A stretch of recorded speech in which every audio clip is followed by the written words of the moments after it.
Hello everyone, welcome to the Zorawar classes और course की इस नेक्स्ट वीडियो में आपका बहुत बहुत स्वागत है। देखिए, आज हम वीडियो में जो है this is the part 1 of Piaget's theory of cognitive development.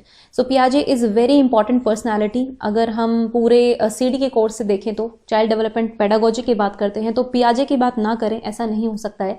तो इनकी थ्योरी एक माइल्ड स्टोन है चाइल्ड डेवलपमेंट के क्षेत्र में, और हम कह सकते हैं कि बिना इनकी थ्योरी के कोई भी एग्जाम नहीं बनता है। बेसिकली इनकी थ्योरी पूरी डेवलपमेंट की स्टेजेस को पार करते हुए एक एक कैरेक्टरिस्टिक के बारे में बात करती है जो बच्चा अपनी पर्टिकुलर स्टेज में बिहेव करता है, जिस वे से बिहेव करता है। तो एक बच्चे को समझने के लिए हमें पियाजे की थ्योरी को समझना बहुत ज्यादा जरूरी है। तो आज इसका पार्ट 1 है, हम इसको कोशिश करेंगे कि 3 पार्ट्स में कंप्लीट कर देंगे। तो this is the part 1 of the Piaget's cognitive theory, और इसमें जो है हम बेसिक पियाजे के कुछ कंसेप्ट्स की बात करेंगे, पियाजे के बारे में बात करेंगे और पियाजे की जो जनरल आइडियाज थे अबाउट डिफरेंट प्रोसेसेस जिनके बारे में भी उन्होंने बात की है उनको समझेंगे। और उसके बाद हम नेक्स्ट वीडियो में स्टेजेस को देखेंगे, क्योंकि अभी पहले पियाजे को और उनके बेसिक टेंडेंसीज को या फिर उनके बेसिक जो प्रोसेसेस उन्होंने बताए थे उनको समझना बहुत ज्यादा जरूरी है। सबसे पहले तो मैं आपको बता दूं कि पियाजे की थ्योरी जो कॉग्निटिव डेवलपमेंट की है ये एक कंस्ट्रक्टिव अप्रोच को फॉलो करती है। यानी कि बच्चा जो है किसी भी लर्निंग में एक्टिव रोल होता है बच्चे का, मतलब वो पैसिव नहीं होता है।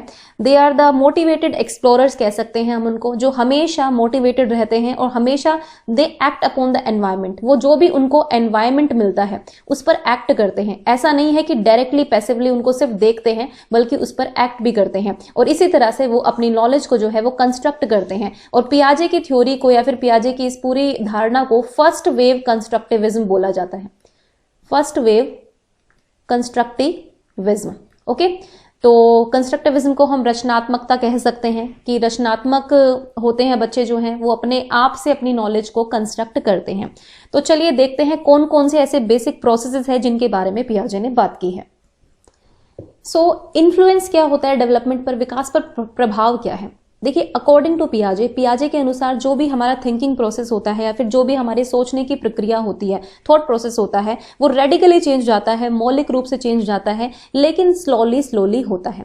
मतलब उसको टाइम लगता है। ऐसा नहीं है कि एकदम से चेंज आ गया, एक आपने बस 4 दिन के बाद फिर चेंज आ गया, 5 दिन के बाद फिर चेंज आ गया, ये कहने का मतलब नहीं है। सालों का टाइम लगता है, लेकिन बच्चे में फिर वो चेंज आते रहते हैं। यानी कि बर्थ से लेकर मैच्योरिटी तक वो चेंजेस आते रहते हैं, क्योंकि हम हमेशा, और वे चेंजेस क्यों आते हैं वो ये कहते थे कि क्योंकि या एक बच्चा कह लीजिए या फिर कोई भी इंडिविजुअल होता है, उसमें बहुत ज्यादा जिज्ञासा होती है अपने वर्ल्ड को सेंस करने की, अपने जो भी उसके आसपास का माहौल है उसको जज करने की कह लीजिए या फिर उस पर एक्ट करने की उसकी बहुत ज्यादा इच्छा होती है। और इसी इच्छा के कारण जो है बच्चा जो है हमेशा कुछ ना कुछ सीखने के लिए तत्पर रहता है। तो वो बहुत ही एक्टिवली एक्ट करता है एनवायरमेंट के ऊपर, क्योंकि वो सेंस बनाना चाहता है कि जो भी उसके आसपास हो रहा है वो उसको समझना चाहता है, और उस समझने की ललक के कारण जो है वो नॉलेज अपनी कंस्ट्रक्ट करता है धीरे धीरे। अब पियाजे ने कुछ 4 फैक्टर्स की बात की है जिनका इन्फ्लुएंस होता है डेवलपमेंट पर या फिर थिंकिंग प्रोसेस पर, और ये चारों के चारों फैक्टर बहुत ज्यादा इंपॉर्टेंट होते हैं। तो पियाजे ने 4 मुख्य कारकों की पहचान की है। ये 4 के 4 आपके सामने लिखे हुए हैं, लेकिन इनको थोड़ा सा एक्सप्लेन करना बहुत जरूरी है। सबसे पहले बात करेंगे बायोलॉजिकल मैच्योरेशन की। देखिए, जैविक परिपक्वता की जो ये धारणा होती है, इसका मतलब होता है कि बच्चे को जो है कॉग्निटिवली रेडी होना चाहिए। जो रेडीनेस का कंसेप्ट जो है पियाजे देते थे, कॉग्निटिवली रेडी होना चाहिए। मतलब बच्चा जब तक परिपक्व नहीं हुआ है एज वाइज, तो वो अपनी उस उम्र से ज्यादा के लेवल के काम नहीं कर सकता अगर वो अच्छी तरह से परिपक्व नहीं हुआ है। जैसा कि वो कहते हैं ना कि अपनी स्टेज में कि भाई 7 साल तक का बच्चा जो होता है वो प्री ऑपरेशनल में होता है। जो 3 से 7 साल का तक बच्चा जो होता है वो प्री ऑपरेशनल में होता है। तो उसके बाद आप ये नहीं कह सकते बच्चे को कि वो फॉर्मल ऑपरेशनल की चीजें कर सकता है उस स्टेज पे, क्योंकि वो भी 7 साल का है, वो परिपक्व हुआ ही नहीं है फॉर्मल स्टेज में जाने के लिए। तो इसलिए हम नहीं कह सकते कि बिना बायोलॉजिकल मैच्योरेशन के या फिर रेडीनेस के बच्चे को हम आगे ले जा सकते हैं। बेसिकली ये कहना था बायोलॉजिकली मैच्योरेशन का। अब इस बायोलॉजिकल मैच्योरेशन की एक चीज ये है कि यहाँ पर हमारा एनवायरमेंट का इन्फ्लुएंस बहुत कम होता है। ये बच्चे की अपनी शारीरिक प्रक्रियाएं होती है एक तरह से, और इसमें हमारा रोल कम होगा। अब हमारा रोल यहाँ पर होगा क्या कि हम बच्चे को नरिशमेंट दें, उसको प्रॉपर फूड दें, उसको प्रॉपर ऐसा एनवायरमेंट दें कि वो अच्छी तरह से मैच्योर हो पाए, मैच्योरेशन जो है उसका अच्छे से हो पाए। इसके लिए हमें उसको खाना पीना सब आराम से देना होगा, तो फिजिकली रूप से कंफर्ट हो बच्चा, तभी उसका मैच्योरेशन ज्यादा अच्छा हो सकता है। लेकिन अगर हम बात करें कि हमारा एक एक्टिव रोल यहाँ पर नहीं होता है, क्योंकि वो बच्चे की अपनी बॉडी का एक्टिव रोल होता है। नेक्स्ट होता है एक्टिविटी यानी कि कार्यकलाप या फिर ability to act on environment and learn from it, यानी कि अपने पर्यावरण पर आप प्रतिक्रियाएं करते हैं, क्रियाएं करते हैं और फिर उन्हीं से सीखते हैं, इसको हम क्रियाकलाप बोलते हैं। कोई भी एक्टिविटी हो सकती है, खेल कूद की एक्टिविटी हो सकती है, या फिर घर में हमने एक छोटी सी एक्टिविटी कर ली कि आज ठीक है चलिए हम 2 मिनट के लिए योगा परफॉर्म करते हैं, this is also an activity. या फिर आप कोई ऐसा मैथमेटिकल गेम हम खेलने वाले हैं जिसमें हमें फिजिकल स्ट्रेंथ की बहुत ज्यादा जरूरत होती है, या ये चीजें, ये सब एक्टिविटी का पार्ट है। तो हम एनवायरनमेंट में हमेशा एक्टिव रहते हैं, एक्टिवली पार्टिसिपेट करते हैं, और सेम बच्चों के साथ है कि वो हमेशा एक्टिव रहते हैं और कोई ना कोई एक्टिविटीज वो करते रहते हैं और उन्हीं से वो लर्न भी करते हैं। नेक्स्ट है सोशल एक्सपीरियंसेस यानी कि सामाजिक अनुभव। देखिए, अगर आपको ये लगता है कि पियाजे सोशल एक्सपीरियंसेस के बारे में बिल्कुल बात नहीं करते तो आप गलत हैं, क्योंकि सोशल एक्सपीरियंसेस की बात पियाजे ने की है। हालांकि वो इसको कमतर आंकते हैं बच्चे के साथ अगर कंपैरिजन किया जाए, क्योंकि वो सोचते हैं कि बच्चे का जो थिंकिंग प्रोसेस होता है वो इतना डेवलप होता है कि बच्चे को सिर्फ आपको एनवायरमेंट देना है और बच्चा उस पर एक्ट खुद कर लेगा, वो खुद चीजों को समझ लेगा। लेकिन इसका मतलब ये नहीं होता कि वो सोशल एक्सपीरियंसेस का कोई रोल नहीं होता है। सोशल एक्सपीरियंस का मतलब है कि कोई भी ऐसी चीजें जो ट्रांसफर होती है एक जनरेशन से दूसरी जनरेशन, जैसे फॉर एग्जांपल हमें पता है कि 15 अगस्त को जो है हम इंडिपेंडेंस डे मनाते हैं, this is a social knowledge जो बच्चे को अपनी सोसाइटी से मिलती है। तो इस तरह की चीजें पियाजे बात करते थे। ठीक है, हम सबको पता है कि भाई ठीक है आज मदर्स डे है, ठीक है, मदर्स डे है, आज फादर्स डे है, तो ये सब हमें कैसे पता चलता है? ये एक सोशल नॉलेज है जो हमें सोसाइटी से मिलती है, सोशल एक्सपीरियंसेस के थ्रू मिलती है। तो ये चीजें उनकी कहने का मतलब था कि इस तरह से सोशल एक्सपीरियंसेस हमें हेल्प करते हैं। साथ ही साथ वो पीयर्स की बात बहुत अच्छे से करते हैं कि जो बच्चे के पीयर्स होते हैं, जो उसके सहपाठी होते हैं या उसके मित्र कह लीजिए, उनका बहुत इंपॉर्टेंट रोल होता है, क्योंकि अपने सेम एज ग्रुप वालों के साथ बच्चा जो है अच्छे से बहस कर सकता है, उनके साथ आर्ग्यूमेंट्स कर सकता है, और जब उसको लगता है कि नहीं ये चीज ठीक नहीं है तो वो आर्ग्यूमेंट करेगा, दोनों ही मिलकर आर्ग्यूमेंट करेंगे तो एक नए कंक्लूजन पर पहुंचेंगे। इस तरह से जो नॉलेज का कंस्ट्रक्शन है वो लगातार चलता रहता है। तो पीयर्स को बहुत इंपॉर्टेंट माना था, ना कि अडल्ट्स को। मतलब बच्चे से बड़े लोगों को इतना इंपॉर्टेंट रोल उन्होंने नहीं दिया था, लेकिन पीयर्स को माना था। लेकिन डोमिनेंस की बात करें तो कॉग्निटिव थिंकिंग जो है उसका ज्यादा डोमिनेंस है पियाजे की थ्योरी में। सोशल एक्सपीरियंसेस का डोमिनेंस नहीं है, लेकिन इस एक्सपीरियंस को भी उन्होंने मतलब ये माना था कि जी हाँ, इसका रोल भी कुछ ना कुछ होता जरूर है। नेक्स्ट है इक्विलिब्रियम की बात करेंगे, यानी कि संतुलन की प्रक्रिया। देखो, अभी मैं आगे आपको पढ़ाऊंगी कि स्कीम्स क्या होती हैं और किस तरह से बच्चा जो है संतुलन करता है डिफरेंट चीजों के बीच में, डिफरेंट स्कीम्स के बीच में, और अगर संतुलन बिगड़ जाता है तो किस तरह से वो प्रक्रिया जो है बच्चे को परेशान कर देती है। लेकिन वो परेशान जो है वो थोड़ा सा स्ट्रेस होता है जो नई नॉलेज क्रिएट करने के लिए होता है। तो इक्विलिब्रियम बेसिकली होता है संतुलन की प्रक्रिया, जहां पे कुछ नई चीजें बच्चा अगर सीखता है, उसको लगता है जो उसने पहले से नहीं सीखा हुआ है, पहले से सीखा हुआ है, उसमें वो चीज नहीं समायोजित हो पा रही है, तो वो उस चीज उसके दिमाग में एक डिसइक्विलिब्रियम क्रिएट हो जाता है। और जो डिसइक्विलिब्रियम जो है उसको फिर आगे मोटिवेट करता है कि वो खोज करे कि आखिर ऐसा क्यों है, और फिर वो इक्विलिब्रियम की प्रक्रिया तक दोबारा पहुंचता है। तो ये असंतुलन और संतुलन की प्रक्रिया जो है लगातार चलती रहती है, और इसी के थ्रू जो है नॉलेज कंस्ट्रक्शन होता है। तो ये कुछ बेसिक 4 फैक्टर्स थे जिनके बारे में पियाजे बात करते हैं। नेक्स्ट हम बात करेंगे कुछ बेसिक टेंडेंसीज की थिंकिंग में, कि जो बच्चे का थिंकिंग प्रोसेस होता है, कुछ उसमें बेसिक टेंडेंसीज होती हैं, जो टर्म्स या टर्मिनोलॉजीज मैंने आपको लिख कर दी हुई है यहाँ पर, इन्हीं को हमें समझना है। तो सबसे पहले बात करेंगे स्कीम्स की, जो बहुत ही इंपॉर्टेंट पार्ट है पियाजे की थ्योरी का। बेसिकली ये बिल्डिंग ब्लॉक्स होती हैं थिंकिंग की, यानी हम कह सकते हैं कि जो थिंकिंग प्रोसेस है वो इनके ऊपर ही खड़ा हुआ है। ठीक है, ये बेस है उसका एक तरह से, स्कीम्स जो होती हैं। और देखिए, स्कीम्स कोई आपको इसको समझने के लिए ज्यादा एफर्ट्स करने की जरूरत नहीं पड़ेगी।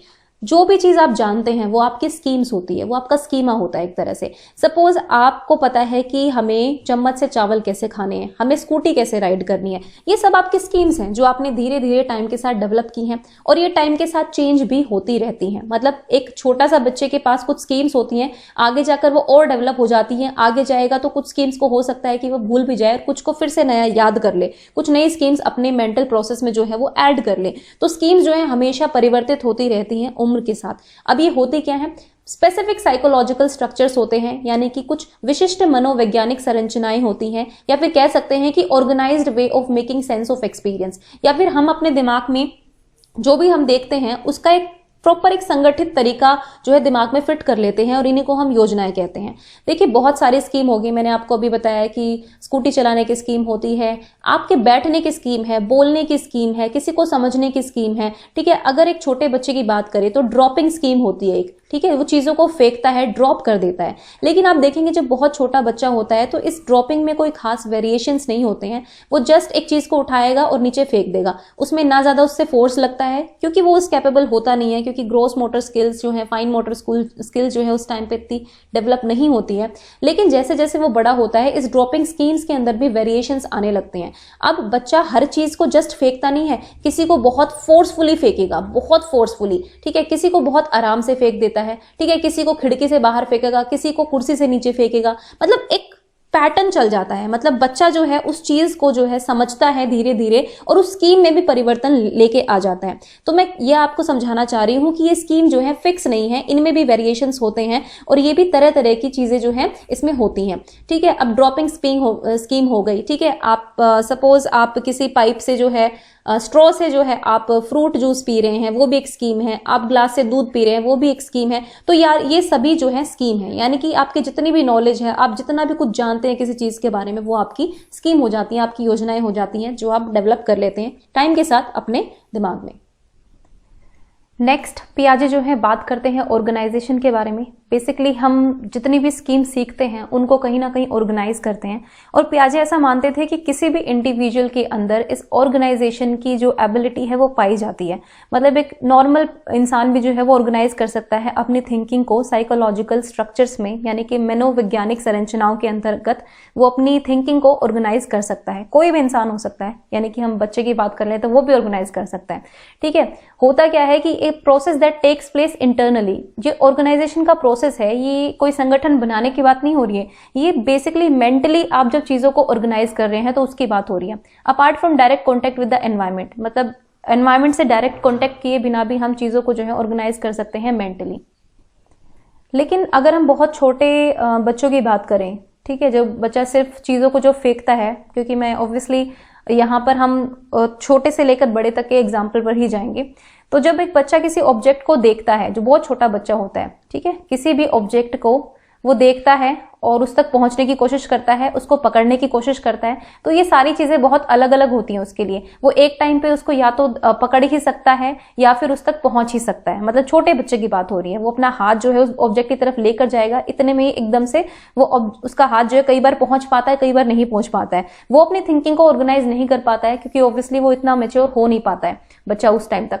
लेकिन धीरे धीरे बच्चा जो है भाई ऑब्जेक्ट देखा, उस तक पहुंचने की एक चीज हो गई, फिर उसको ग्रैस्प कैसे करना है, उसको होल्ड कैसे करना है, फिर उस ऑब्जेक्ट के साथ हमें क्या चीज करनी है, तो वो तीनों चारों चीजें जो है वो उनको ऑर्गेनाइज कर लेता है पहले से दिमाग में, जब वो किसी भी ऑब्जेक्ट को देखेगा या उस पर एक्ट करेगा। जब एक बच्चा बड़ा हो जाता है, या हम भी किसी चीज के बारे में अगर हमें कोई चीज चाहिए तो हमें ये पता होता है कि हमें उस चीज का क्या प्रयोग करना है। अगर हम दुकान पर जाकर किसी चीज को खरीद रहे हैं तो इसका मतलब है कि हमें उसका यूज करना है। तो हमने मेंटली ऑर्गेनाइज कर लिया है अपने पूरे स्कीम्स को, पूरे स्कीमास को, कि हमें उस पर्टिकुलर चीज से करना क्या है। हम सोचकर उसको खरीद रहे हैं, हम बिना सोचे समझे जो है हर बार कोई चीज नहीं खरीदते हैं। बेसिकली आप घर का राशन लेने जाते हैं तो आप ये सोचते हैं सबसे पहले कि हमें क्या क्या लेना है, फिर किस किस तरह से उसका यूज करना है, कितने महीने वो चलेगी। तो ये सब ऑर्गेनाइजेशन का प्रोसेस है जो आप मेंटली करते हैं, ठीक है।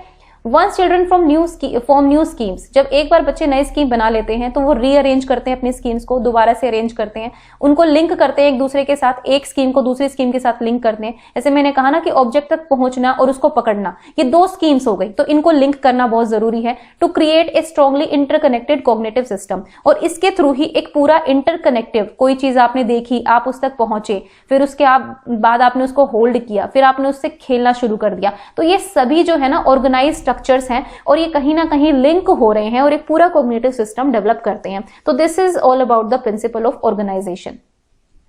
नेक्स्ट वो बात करते हैं अडेप्टेशन की, यानी कि अनुकूलन की। देखिए, अडेप्ट करना बेसिकली हम ह्यूमन बींग्स में टेंडेंसी होती है, या फिर हम ह्यूमन बींग्स में क्यों, ये हर एक प्राणी में टेंडेंसी होती है कि वो अपने आसपास के एनवायरनमेंट के प्रति अडेप्ट करना सीख जाते हैं, अनुकूलित होना जो है वो सीख जाते हैं। So it involves building schemes through direct interaction with the environment। जहां ऑर्गेनाइजेशन आपका डायरेक्ट इंटरैक्शन नहीं था एनवायरनमेंट के साथ, अडेप्टेशन में यहाँ पर आपका डायरेक्ट इंटरैक्शन है विद द एनवायरनमेंट। परिस्थितियों के साथ आपका डायरेक्ट इंटरैक्शन हो रहा है, यहाँ पर आप सीधे संपर्क कर रहे हैं और उसके आधार पर जो है अपनी स्कीम्स को जो है आप डेवलप करते हैं, ठीक है। तो यानी कि अडेप्ट करते हैं आपके एनवायरनमेंट की तरफ। भाई जैसे भी सिंपल सा एग्जांपल हम लेते हैं, हमें पता है कि सर्दी आने वाली है या फिर सर्दी आ रही है, तो हम ऑब्वियसली वुलन जो है वो निकालना शुरू कर देंगे, उनको धूप लगाना शुरू कर देंगे, फिर उनको पहनना शुरू कर देंगे। तो हमें पता होता है किस तरह से अपने एनवायरमेंट के प्रति हमें अनुकूलित होना है या अनुकूलन करना है, ठीक है। तो ये भी टेंडेंसी ह्यूमन बींग्स में पाई जाती है। It is a tendency to adapt to their environment, कि भाई अपने पर्यावरण के प्रति जो है अनुकूलित होने की एक प्रवृत्ति कह सकते हैं आप इसको। अब पियाजे इस पूरी चीज में जो है दो बेसिक प्रिंसिपल्स की बात करते हैं, जो है एसिमिलेशन और अकोमोडेशन। देखिए अडेप्टेशन का ही पार्ट है ये दोनों, ठीक है। तो अगर एग्जाम में क्वेश्चन आता है कि भाई कोई भी एग्जांपल आ गया, तो अगर ये तीनों ऑप्शन मिलेंगे आपको, तो आपको स्पेसिफिक आंसर पर जाना है, यानी कि आपको उस पर्टिकुलर एग्जांपल को देखना है कि वो एग्जांपल किस चीज का पार्ट है। वैसे तो ऐसा होगा नहीं कि अडेप्टेशन, एसिमिलेशन, अकोमोडेशन तीनों आएंगे, है ना, क्योंकि अडेप्टेशन का ही पार्ट है ये दोनों, एसिमिलेशन एंड अकोमोडेशन। लेकिन आपको एग्जांपल्स आएंगे और एग्जांपल्स के आधार पर आपको पहचानना होगा कि ये कौन सा प्रोसेस हो रहा है। तो अडेप्टेशन में बेसिकली दो प्रोसेस हैं, एसिमिलेशन एंड अकोमोडेशन। एसिमिलेशन को हम आत्मसातीकरण बोलते हैं और अकोमोडेशन को हम समायोजन बोलते हैं। तो इन दोनों प्रोसेसेस के बारे में थोड़ा सा डिटेल में जान लेते हैं। पहला प्रोसेस देखते हैं एसिमिलेशन, जिसको हम आत्मसातीकरण या आत्मसातकरण बोलते हैं। देखिए जब हम अपनी करंट स्कीम्स को, जो स्कीम्स हमारे पास ऑलरेडी हैं, उनको इंटरप्रेट उनको यूज करते हैं अपने एक्सटर्नल वर्ल्ड को इंटरप्रेट करने के लिए, यानी कि जो भी बाहर का एनवायरनमेंट है या बाहर की दुनिया है उसकी व्याख्या करने के लिए जब हम अपनी वर्तमान योजनाओं का उपयोग करते हैं, तो इसको हम एसिमिलेशन बोलते हैं। यानी कि आपके पास एक स्कीम है, आपने कोई नई चीज देखी, आपने इस चीज से रिलेटेड, ये स्कीम जो है, ये स्कीम आपकी इस चीज से रिलेटेड थी, आपने इसको देखा, आपको ये समझ में आ गई और आपने एडजस्ट कर लिया इसको दिमाग में, ठीक है। तो ये आपका एक तरह से एसिमिलेशन हो गया कि ठीक है, पुराने से काम चल गया, कोई नई चीज को हमें समझने की जरूरत ही नहीं पड़ी, कोई नई योजना हमें बनाने की जरूरत ही नहीं पड़ी उस नई चीज को समझने के लिए। तो ये आपका हो गया एसिमिलेशन, ठीक है। मतलब trying to understand something you by something new by fitting it into what we already know. मतलब इसमें किसी ऐसी चीज को समझने की कोशिश करना शामिल है जैसे हम पहले से ही जानते हैं, ठीक है। मतलब क्या करेंगे हम, बेसिकली जो आप नई इंफॉर्मेशन सीख रहे हैं उसको आपके पास जो ऑलरेडी है उसमें ही आपने समायोजित कर लिया, ठीक है। आत्मसातीकरण आपने इसमें कर लिया है, आपको चेंज करने की कोई भी जरूरत नहीं पड़ी। तो इसका मतलब ये होता है। आपने इसके बहुत सारे एग्जाम्पल्स पढ़े होंगे, लेकिन मैं आपको कुछ अलग एग्जाम्पल और देती हूँ, ठीक है। सपोज आपने जो है हाथ से चावल खाने सीखे हैं, ठीक है। सपोज आपने अपने हैंड्स का यूज किया और आपको चावल खाना आता है हाथ से, ठीक है, आपने राइस खाए। अब आपके सामने जो है एक दलिया कह सकते हैं, दलिया आपके सामने आया।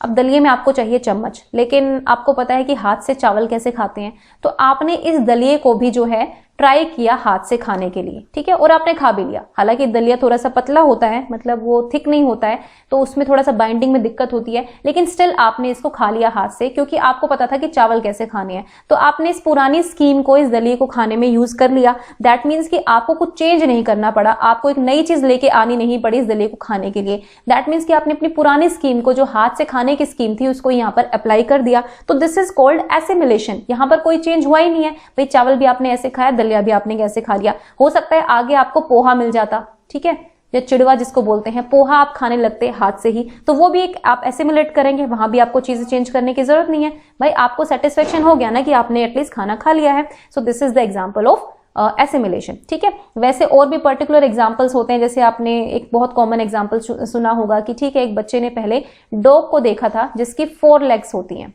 ठीक है। अब उसने फॉक्स को देखा, उसकी भी 4 लेग्स होती है और उसकी अपीयरेंस थोड़ी सी डॉग जैसी होती है, कह सकते हैं जंगली डॉग्स जैसी अपीयरेंस होती है। तो बच्चा उसको भी डॉग कहने लगता है, क्योंकि उसको लगता है कि ये भी डॉग है, ठीक है, क्योंकि डॉग जैसी अपीयरेंस आ रही है।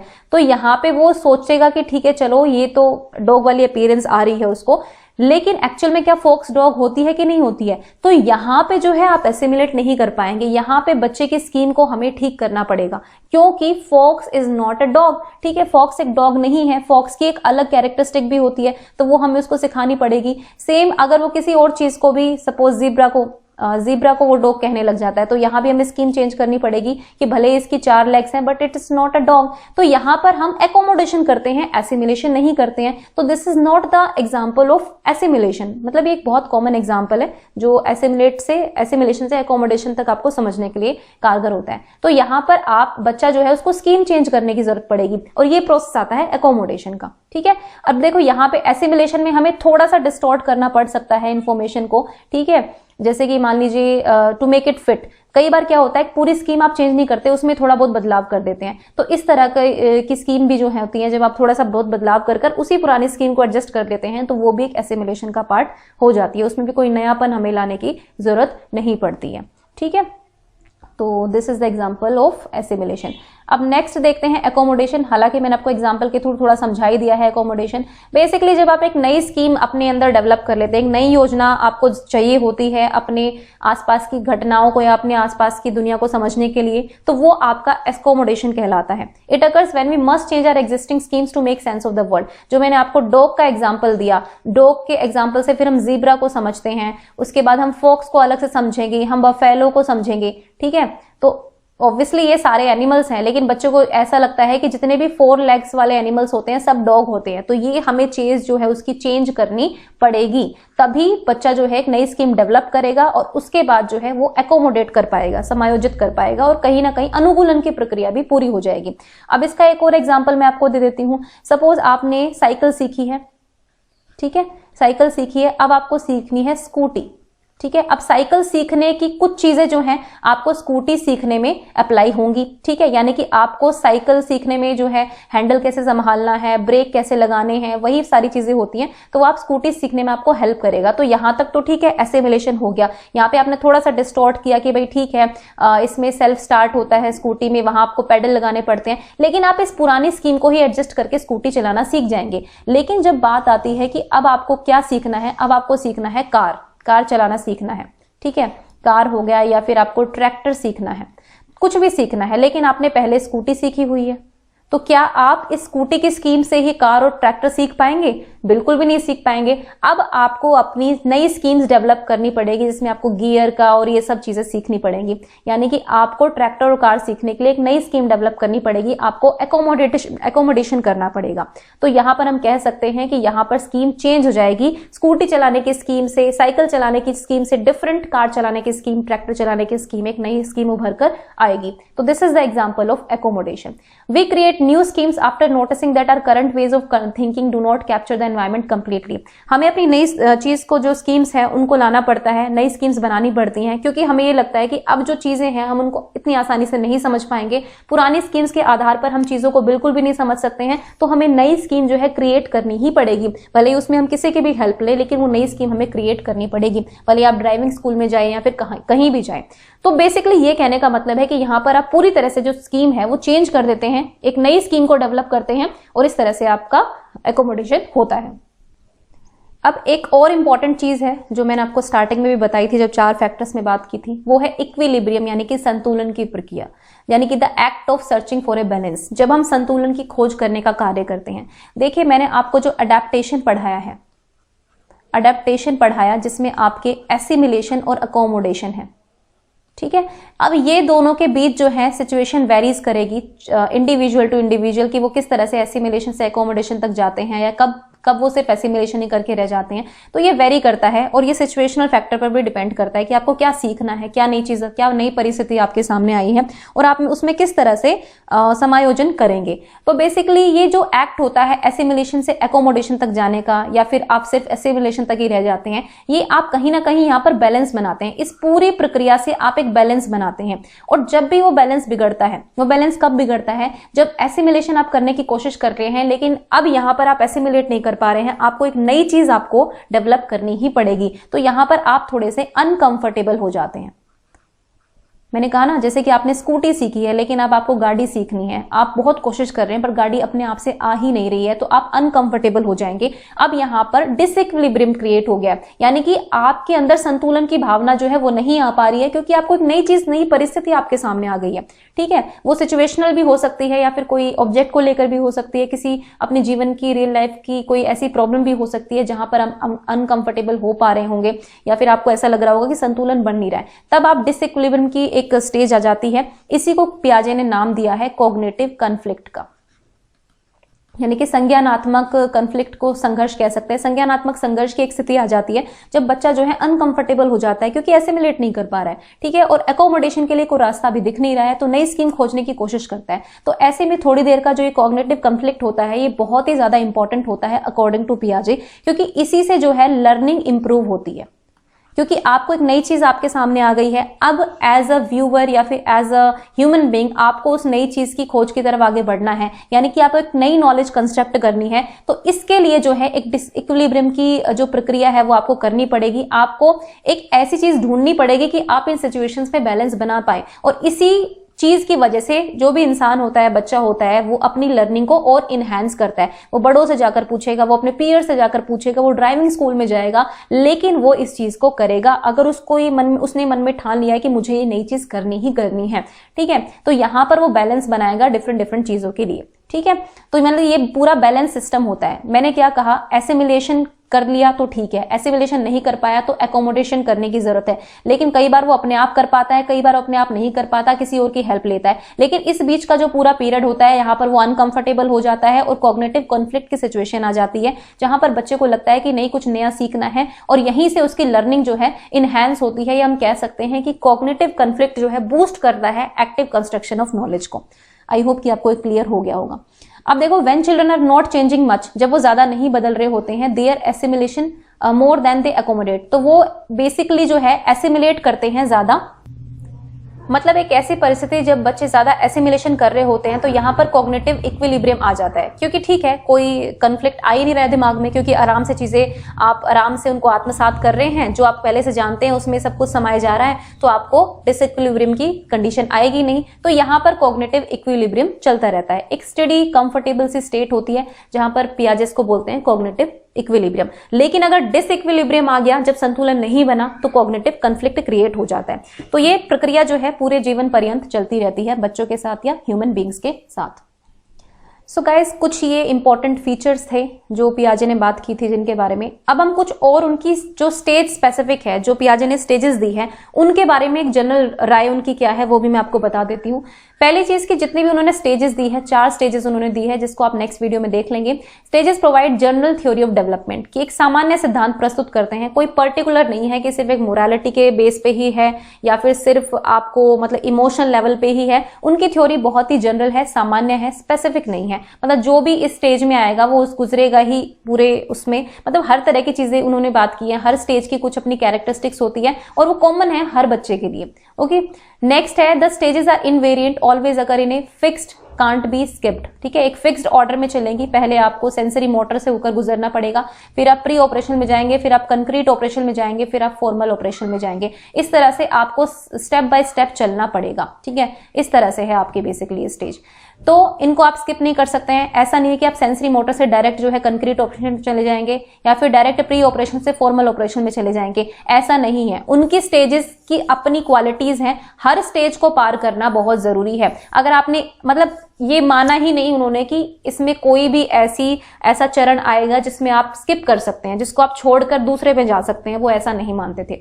दूसरी चीज उन्होंने बोली थी कि जितनी भी स्टेजेस हैं ये यूनिवर्सल हैं, इनका किसी कल्चर पर कोई डिफरेंट एस्पेक्ट पर कोई भी मतलब ऐसा इफेक्ट नहीं पड़ेगा किसी कल्चर का, ये यूनिवर्सल है। यानी कि आप कहीं भी जाएंगे तो इस तरह की स्टेजेस ही फॉलो होती हैं, बच्चे इस तरह से ही एक्ट करते हैं, भले वो कोई भी सोसाइटी हो, कोई भी कल्चर हो, इससे फर्क नहीं पड़ता है। तो यानी कि यूनिवर्सल है, यानी कि सार्वभौमिक है। तो ये कुछ स्टेजेस के बारे में उनकी धारणाएं थी। ये भी आपसे एग्जाम में पूछी जा सकती है कि उनकी स्टेजेस जो है किस तरह की थी, जनरल थ्योरी थी या कोई स्पेसिफिक थ्योरी थी, यूनिवर्सल थी कि कल्चर कॉन्टेक्स्ट में थी, या फिर इनवेरिएंट थी या वेरिएंट थी। ये भी आपसे क्वेश्चन इस तरह का आ सकता है। तो गाइस, इस वीडियो में हमने देखा कि पियाजे बेसिकली कुछ चीजों के बारे में बात करते हैं, कुछ बेसिक प्रिंसिपल्स के बारे में बात करते हैं, वो हमने समझे। आई होप आपको समझ में आ गया होगा। Thank you for watching Zorawar classes.